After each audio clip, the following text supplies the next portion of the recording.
سلام بینندگان گرامی، شما برنامه اخباری آزادی را تماشا میکنید. امروز 30 سپتامبر مهمترین و تازه‌ترین رویدادهای تاجیکستان و جهان را با تحلیل و تفصیلات همراه با همکاران خود پیشکش میکنیم. سرخط خبرها در این شماره: خدای سروزیر تاجیکستان بار دیگر برای قلابی به مبلغ زیاد به دادگاه کشیده شد. تانک‌های اسرائیل به مرکز شهر غزه وارد شدند. ترامپ طرح صلح پیشنهاد کرد و به حماس شرط گذاشت. این پیشنهاد طلب رهایی فوری گروگان‌ها را در فرصتی نه کمتر از 72 ساعت در نظر دارد. منع اینترنت و مخابرات موبیلی در سراسر افغانستان ساکنان این کشور را ناراحت کرده است. ما خواهش میکنیم از مسئولین امارات اسلامی که بازنگری بکنن و اینترنت دوباره وصل بکنن. مقیم اشوروف صاحبکار و خدای سروزیر تاجیکستان دیگر باره بازداشت شده است و این نوبت هم به قلابی گمان بر می شود. بنابر اطلاعی دریافتی رادیو آزادی، اشوروف تقریبا 2 ماه پیش بازداشت شده است، ولی مسئولان ریاست وزارت کارهای داخلی ولایت سوق در این باره تا حال اطلاع رسمی پخش نکردند و به پرسش‌های ما نیز پاسخ ندادند. در همین حال از دفتر دادگاه شهر خوجند گفتند که تحقیق پرونده او به پایان رسیده، در دادگاه محاکمه خواهد شد. فرزان محمدی در این باره تفصیلاتی بیشتر می‌دهد. دادگاه شهر خوجند روز 30 سپتامبر مرافعه مقیم اشوروف صاحبکار و خدای سروزیر تاجیکستان را شروع کرد. او به قلابی گمان بر می شود، ولی معلوم نیست نسبت اشوروف کی شکایت کرده است و اصل قضیه چیست. تنها از روی اطلاعنامه دادگاه معلوم گردید که مقیم اشوروف به قلابی مقدارش مخصوصاً کلان گمانبر دانسته می شود و دادرس اعمال او را از روی این بند پرونده محاکمه می نماید. در صورت تصدیق یافتن عیبنامه‌اش و مبلغ کلان جریمه می گردد یا از 8 تا 12 سال زندانی می شود. نظر خود او و وکیل دفاعش به این قضیه معلوم نیست. کوششی ما برای گرفتن نظر پیوندانش نیز نتیجه نداد، ولی در صورت آماده شدن آنها رادیو آزادی در این باره تفصیلات می دهد. در 2 سال اخیر این دومین بار است که مقیم اشوروف با این جرم بازداشت می گردد. به گفته سخنگوی ریاست وزارت کارهای داخلی ولایت سوق، او 8 می سال 2024 دستگیر گردیده و نیمه ماه ایول همان سال آزاد شد. بعد رهاییش خودش در صحبت با رادیو آزادی گفت که قلاب نیو قرضدار بود و آن وام را پرداخت. به گفته این صاحبکار بازداشت او به دعوای یک مزاجش ربط داشت. مقیم اشوروف 66 ساله بیش از 30 سال باز به تجارت و سیاحی مشغول است. از آن پیش به حیث آموزگار در مکتب‌ها کار میکرد و نزدیک به 20 سال همچون مدیر شرکت سیاحی سپوتنیک مشغول به چین بردن و آوردن تاجران عمده فروش و کشاندن بار آنها بوده است. همچنین برای سیاحان داخلی و خارجی روادید نیز آماده میکرد. او در صحبتش سال گذشته گفته بود که بار هم با مشتریان سر مبلغ بحث‌های دادگاهی نداشتند. یک پسر مقیم اشوروف با دختر قاهی رسولزاده سروزیر تاجیکستان عائله‌دار شده است. اشوروف میگوید فعالیت کاری او و فرزندانش به خویش و تبار یا خدایش بستگی ندارد. از سال 92 خطای با رفته آمده میجازهای برده باراشون آورده داده. من 32 سال میشد که با صاحبکاری مشغولم، هم صاحبکاری و هم سیاحی. خطا نکنم ممکن است که یک 400-500 تا میجاز هم باشد در دوام همین از سال 92 تا 2010 سال من فرزنده این تجارت دادم و خودم تجارتی یک کشاورزی کردی مشغول شدم. بازداشت دیگرباره مقیم اشوروف در حالی است که رسانه‌های تحقیقگر سال گذشته مالکیت بعضی از پیوندان قاهی رسولزاده را در سوق دوشنبه و دبی آشکار کردند و این گزارش در شبکه‌های اجتماعی باعث بحث‌های زیاد شد. فرزان محمدی، رادیو آزادی، شهر خوجند. سلام، اگر خط و خبر می‌خواهید ما داریم. نوید بامدادی، سرخط خبرها، اخبار تاجیکستان و جهان، گزارش‌ها و تحلیل‌ها. چی می‌گذرد و چرا؟ دانستن فهمیدن است. ضمیمه یا اپ ما را بگیرید. دونالد ترامپ پرزیدنت ایالات متحده آمریکا روز 29 سپتامبر اعلان کرد که بنیامین نتانیاهو سروزیر اسرائیل نقش صلح آمریکا برای پایان دادن به جنگ در غزه را پذیرفته است. تقریبا 2 سال باز اسرائیل در غزه علیه حماس، سازمانی که از طرف آمریکا و اتحاد اروپا تروریستی عنوان می شود، می جنگد. طرح پیشنهادی آمریکا آتش بس در غزه و آزادی گروگانان اسرائیلی که 7 اکتبر سال 2023 حماس به گرو برده بود در نظر دارد. همکارم میرزانبی خالقزاد گزارش می‌دهد. دونالد ترامپ پس از ملاقاتش با بنیامین نتانیاهو گفت سروزیر اسرائیل به طرح سازش صلح در غزه راضی شده است. این طرح پایان جنگ تقریباً 2 ساله در غزه و آزادی همه گروگانان حماس را در نظر دارد. حماس اگر این را قبول دارد، این پیشنهاد طلب رهایی فوری گروگانها را در فرصت نه کمتر از 72 ساعت در نظر دارد. یک مقام گروه حماس به خبرگزاری ریترز گفته است که اعلان را شنیدند ولی هیچ نقشه خطی از جانب ایالات متحده آمریکا دریافت نکردند. نتانیاهو در 9 ماه اخیر که ترامپ پرزیدنت انتخاب شد 4 بار به آمریکا سفر کرده است. سفر او و پذیرفتن پیشنهاد ترامپ برای صلح در غزه در حالی بود که هفته گذشته چند کشور غربی برخلاف خواست آمریکا و اسرائیل دولت فلسطین را به رسمیت شناختند. واشنگتن طرح صلح غزه را هفته گذشته در حاشیه مجمع عمومی سازمان ملل به کشورهای عرب و مسلمان معرفی کرده بود. این طرح که از 20 بند عبارت است: بیرون شدن ارتش اسرائیل از غزه، به سلاح ساختن حماس، رهایی گروگانها و تشکیل حکومت دوره گذرش تحت رهبری یک نهاد بین المللی را در نظر دارد. مذاکرات در قصر سفید در حال صورت گرفت که تانک های اسرائیل روز دوشنبه به درون بخش مرکزی شهر غزه وارد شدند. مقامات اسرائیل میگویند اینجا آخرین پناهگاه حماس است و هدف دارند این گروه را کاملا نابود کنند.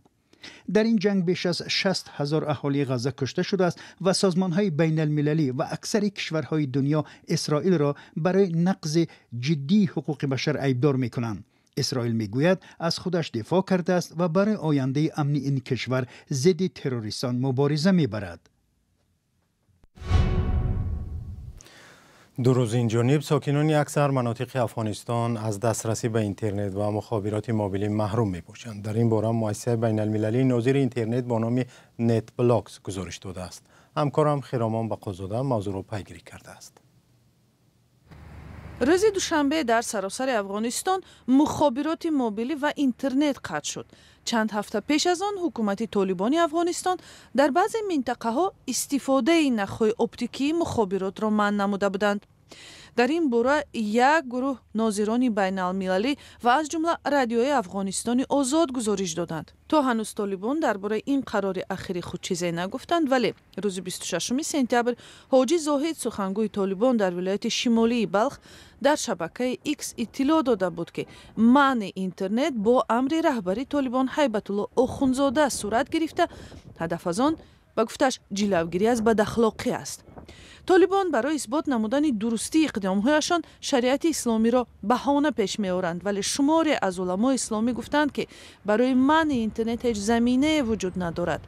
قطع اینترنت خانه به خانه تأثیر منفی در تمام بخش‌های زندگی می داشته باشه. بخش عمده‌ای از خدمات ملکی مانند توزیع تذکره، پاسپورت، سیستم بانکداری با اینترنت ارتباط داره. امروز روند آموزشی همگان به ویژه افراد دارای معلولیت مخصوصا نابینان ارتباط نزدیک با اینترنت داره. کتابخانه‌های آنلاین در شفاخانه، بخش خدمات درمانی آنلاین، تجارت آنلاین که اخیراً معینیت امور جوانان وزارت اطلاعات و فرهنگ آغاز کرده بود. شما می‌فهمید که یک بخش زیاد از آموزش و پرورش از طریق آنلاین و اینترنت صورت می‌گرفت.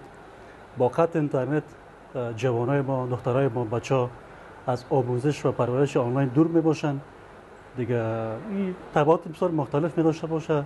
برای همه معلوم است. دیگه ما خواهش میکنیم از مسئولین امارات اسلامی که بازنگری بکنن و اینترنت دوباره وصل بکنن.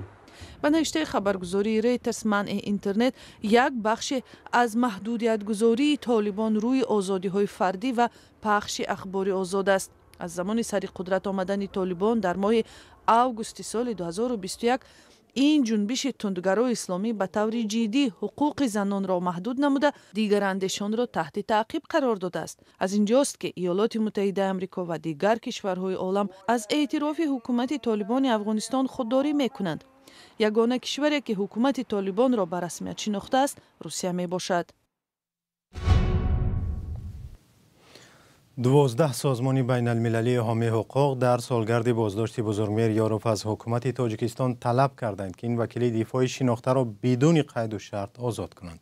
حامیان حقوق گفتند بزرگمهر یاروف در محبس شکنجه شده، مقامات دیدار همسرش را نیز محدود کردند. در یک صحبت با برادر بزرگمهر یاروف جمشید یاروف که در اروپا به سر میبرد پرسیدیم که آیا نگرانی حامیان حقوق واقعیت دارد؟ سبب آنه که بزرگمهر حالا در محبس نظامش پرزور در همون کریتی در باختر نگاه داشته می شود، برای همین گرفتن یک معلومات دقیق و عمیق غیر امکان می باشد و آخرین واخوری که تقریبا 1-2 ماه پیش با او نزدیکان ما کرده بودند از اون گواهی می دهد که وضع سلامتی بزرگمهر خوب نیست، برای که او فقط در هم نامه‌هایش هم در واخوری‌ها از خشتبار طلب میکند که فلان داروها آورده شوند. این از اون شهادت میدهد که وضع سلامتیش خوب نیست. به این هم وضع سلامتی او خوب نبود، بیماری استما داشت و دیگر معلومات های عمیق و پوره گرفتن که در آنجا چگونه او ادای جزا کرده ایستاده است، نسبتش یگان تأثیر رسانی فیزیکی و پسیکولوژی رسانیده می شود غیر امکان است، چون که در واخوری در تمام همین واخوری ها حتما 2 نفر از دو طرف او می ایستند و تمام گپزنی خشتبار و بزرگمهر یاروف را زیر نظارت می گیرند و نمی مانند که یگان اخبار و خبری را به بیرون برانند. در ادامه صحبت از جمشید یاروف سوال کردیم که آیا اظهاراتی که سازمان‌های بین المللی در نسبت بزرگمهر یاروف و دیگر محبوسان سیاسی تاجیکستان نشر می‌کنند تأثیری دارند یا نه؟ بیشتر هم چنین مراجعت‌ها بودند، از حکومت تاجیکستان طلب می‌کردند که به یگان شرط و به یگان طلبات دیگر بزرگمهر یا اینکه دیگر محبوسان سیاسی آزاد کرده شوند، ولی تاجیکستان حکومت تاجیکستان یگان عمل یگان واکنش برای بهبود یا اینکه بازبینی پرونده آنها نمی کند و این از آن گواهی می دهد که چنین طلبات های عادی یگان نتیجه نخواهند داد. اگر طلبات ها با فشارهای اقتصادی در نمود سانکسیون ها نسبت یگان اشخاص معینی حکومتی یا اینکه فشارهای دیپلماتی به مانند که چخیلی که حکومت امریکا فشار آورد به رژیم لوکاشنکو و محبوسان سیاسی آزاد کرده شدن، اگر چنین فشارها با یک جایگی چنین طلبات‌های بیانیه‌های مقامات‌های حفظ حقوق بین المللی یک جایه شوند، شاید که یگان نتیجه یابند. تشکر. به سوال‌های رادیو آزادی جمشید یاروف درباره وضع برادرش بزرگمهر یاروف معلومات داد. خاطر نشان می‌کنیم که بزرگمهر یاروف را 10 سال پیش سال 2015 بازداشت و با اتهام قلابی، ساخته‌کاری و تأخیر نماینده حاکمیت به 28 سال زندان محکوم کردند. مقامات او را زمان بازداشت کردند که به حمایت حقوق 14 عضو ریاست عالی حزب حالا در تاجیکستان ممنوع نهضت اسلامی شروع کرد. فیلم کارگردان ایرانی شهرام ماکری خرگوش سیاه خرگوش سفید از جانب تاجیکستان به جایزه بانفوذ سینمایی اسکار پیشبری شد. در این باره روز 29 سپتامبر چندین رسانه بین المللی از جمله هالیوود رپورتر خبر داده است. به نوشته این رسانه درامای ددکتیوی در تاجیکستان نوار بردار شده 3 قصه از هم جدا را بازگو میکند که در یک ماجرای اسرارآمیز به هم میپیوندند. این فیلم از نام تاجیکستان به قضاوت آزمون سینماگران آمریکایی فرستاده شده است. سپاس که برنامه اخباری آزادی را تماشا کردید. خبرهای تازه تر با تفصیلات را هر وقتی از شبکه‌های اجتماعی و سامانه آزادی آرگ میتوانید پیدا کنید. خدا نگهدار.